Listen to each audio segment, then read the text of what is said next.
Would you abort your child that was going to be born with severe disabilities? Why or why not? Yup. I had a child with severe disabilities, and watched her suffer for months before she finally died. I would not wish that on any child. Severe, yes. I watched my nephew suffer for 8 years. He was okay, as in content. For the first few years he loved lights and colors, and because he couldn't walk, he was obsessed with feet. He would roll on the floor, and my dad lowered his fish tank for him. It was his favorite. And we all wore funny socks and slippers, and oh my god, his laughter when my sister would wear these slippers of reindeers with bells on them. It was a musical laugh, very happy. He had a feeding tube, and loved cuddles. Sweet baby, but always a baby, even at 50 pounds. Very hard on my sister. BC his dad left as soon as my nephew was diagnosed, 3 months. But as my nephew's illness progressed, so did his pain. By the end, he was in pain 24/7. He was a child, really, a baby. BC even though he was 8, he didn't have an 8-year-old's mental capacity, and all he knew was pain. I couldn't do that to a person if I could prevent it. My sister had no idea he was disabled when she was pregnant, by the way. I don't know what she would have done if she had known, but she didn't. All tests were normal. He died at home. He had seizure after seizure, and eventually either he stopped breathing or his heart stopped. They don't know which happened first. My sister has, obviously, never been the same. Also, my other nephew also had PTSD from seeing his brother so sick. It's so hard, on everyone. I could not do it. On an alt for obvious reasons. 2 years ago my partner and I aborted our daughter at 30 weeks. It was gut-wrenching. She was a wanted baby, but we only found out something might be amiss at around 25 weeks and only found out how bad things really were at 29 weeks. She was missing one kidney, and the remaining kidney was estimated to be functioning at something at a rate of 0 to 5%. After being shuffled from doctor to doctor who couldn't really give us a clear prognosis, we finally got to a childhood nephrologist, kidney doctor, who explained that a miracle outcome would have her living months, perhaps past a year, but that she wouldn't live long enough to receive a transplant, as they can't do them on children under 2. He explained that for however many days, weeks, likely, or months she survived, she would either be at the hospital or, if at home, have a hole cut into her and then have her attached to an infant dialysis machine for 16 hours a day and would have to come in for pretty regular testing, monitoring until things got bad enough that she would come back to the hospital for the last time. He didn't editorialize because I don't think he wanted to influence our decision, but he more or less explained that her short life would be filled with significant pain and constant confusion, a life dominated by large, metal and plastic machines and the beeps and clicks and other sounds that come with it. The decision we made, then, was to end her life prematurely so that instead of passing with the fate the doctor described, she would die having known nothing other than the warm, comforting embrace of her mother's womb and the sound of her heartbeat. I think about her pretty much every day, and I know her mom does, too. We grieve for the baby we loved and the life she didn't have, but we don't hold any regrets in our heart. As much as we wish the result was different, we know in our hearts that we did what all loving parents try to do: love, protect and care for their child the best way they can. My wife did. The fetus tested positive for Edwards syndrome, link. That was her first pregnancy. The second one was healthy. Our daughter is in school at the moment. She's tiring and often annoying, but in age-appropriate ways. If my wife didn't have the abortion, we probably wouldn't have had her. We might not have been able to. The first pregnancy could have caused health problems, and we might not have wanted to, given the expense and trauma we would have gone through. When abortion bans are in the news, I often think, if that had been the law for us, our daughter wouldn't be alive. My aunt carries a balanced translocation that caused a very similar disorder in their only child, Patau's syndrome. My mom thinks, but she could be wrong, and neither of us will ask my aunt. Their first daughter had it and she died in under a year, and she suffered the entire time. Their second pregnancy is when they learned she carried it, and it was detected in the pregnancy. They made a choice to terminate and never tried again. Over 20 years later, my aunt still mourns the loss of her daughter. She'd always wanted to be a mom more than anything. I can't imagine the pain she would have gone through had she been forced to carry the second pregnancy to term, and had to bury a second child. Edit, since a lot of people are asking why she didn't adopt. The short version is, my aunt's mom told her if she adopted a child, she would never acknowledge the child, and she even threatened to quit talking to my aunt. This attitude disgusts me, as I have an adopted aunt, different side of the family, and I myself am considering adopting. It's a sensitive topic for my aunt, so I don't have all the details as to why she didn't adopt later on or why she didn't do it anyway. Edit 2. Corrected some info. I don't know how to cross stuff out on mobile, so I just fixed it to be more accurate. Yes, absolutely. I worked in a pediatric ICU for 4 years, and medicine has gotten too good at keeping people alive. Kids would sit for months and months connected to CRRT, dialysis, and ECMO, heart-lung machine, literally wasting away before ultimately dying. And when they die, they don't resemble anything like a kid. They look like puffy little aliens who sometimes have lost the perfusion to their hands and feet, so now they're dead and black. It's horrific, and I can't imagine putting a child through that. I also cannot imagine spending my days sitting in a hospital room watching that happen to my child. I agree fully about modern medicine being a bit too good at this.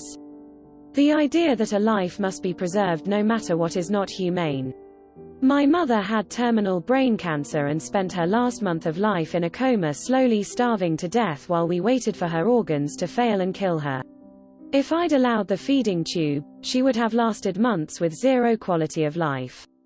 Her mind was gone. We are keeping people alive who would absolutely have died in prior centuries. If it means they get to recover, it's great. When they don't stand a prayer of recovery and we just drag out endless suffering and minimal quality of life, it's brutal. I remember hearing about a study about this exact same thing. Unsurprisingly, most parents would rather choose abortion if they knew their kid would end up with a disability. Edit. Thanks for the silver and upvotes. I'd like to make something known. When I mentioned disability from a study I heard a while ago, it was something more to do with severe disabilities. I used the general meaning of the word disability because I don't remember the exact study nor the disabilities stated in such study, thus the generalization. Although I still felt the need to use the word disability, in case mild or medium disabilities were included in that study regardless. As far as I remember, to the best of my memory, I believe Down syndrome was included in it. Greater than unsurprisingly, most parents would rather choose abortion if they knew their kid would end up with a disability. My neighbor has a daughter with a severe disability. She shared with me that, if she had known when she was pregnant that her child would have the issues she has, she would have aborted. The misery outweighs the few occasional joys. My greatest fear is that my wife and I would have a child with my genetics. I have epidermolysis bullosa simplex, basically a protein deficiency that causes the layers of skin to not stick together. So my skin cracks, blisters and peels constantly. More severe cases cause the skin to peel off like taking off a glove. I don't know that I would ever want to put that on my child. To have to live with constant hospitalizations and infection. Likely to live a very short life. I was lucky. If it was determined that my child would end up with a severe case, I wouldn't want them to suffer. Edit. Wow, didn't think that many people cared about a condition like this. For those saying adopt, I cannot reply to all of you, but it is always on the table when we discuss children. IVF is also on the table, especially with some of the advances in modern medicine for early detection. Finally, for me, my case largely revolves around my hands, feet and legs. Though I could certainly see it being a problem in more sensitive areas for others. I have never met an adult with this condition. I work NICU, so I've only ever seen the severe side of it in newborns. Basically, anything that touches them causes their skin to blister and slough off. We need to do dressing changes twice a day, and each dressing change takes a ppx 3 hours to do. I've never seen a child survive longer than 3 months because they usually end up maxed out on pain medications and with a raging infection due to the loss of their protective skin barrier. It's horrific. As an adult it is painful. Was very lucky and only got a mild form as a child, recessive traits etc. To this day my hands and feet hurt, especially in winter months, peel, crack, and blister. I also get a severe rash on my legs which itches incessantly. It peels so bad I lose my fingerprints. People tell me, can't you just use more lotion? Sure can, for all the good it does. Steroidal creams seem to help some, but as the winter months drag on it becomes less effective. Luckily in summer it seems like it calms down some. And I can live pretty normally. I was told that I only have one of the genes needed to have the condition in a severe manner. My wife could be a carrier for that trait. So that's scary for me. My close friend has a severely mentally and physically disabled child. It's thankless, exhausting, doesn't leave the parents any time to just be their own persons, and you don't get to experience all the joys of parenting, like watching your child grow, learn new things, build friendships and relationships, get an education and a job they enjoy. Honestly, it sucks. It sucks for her, her husband, her other kid, and most of all for the disabled kid who is in constant pain and needs 20 medications a day to just survive, and will just be sitting in a care facility for the rest of her life once her parents pass. So yeah, no, nobody wins in this.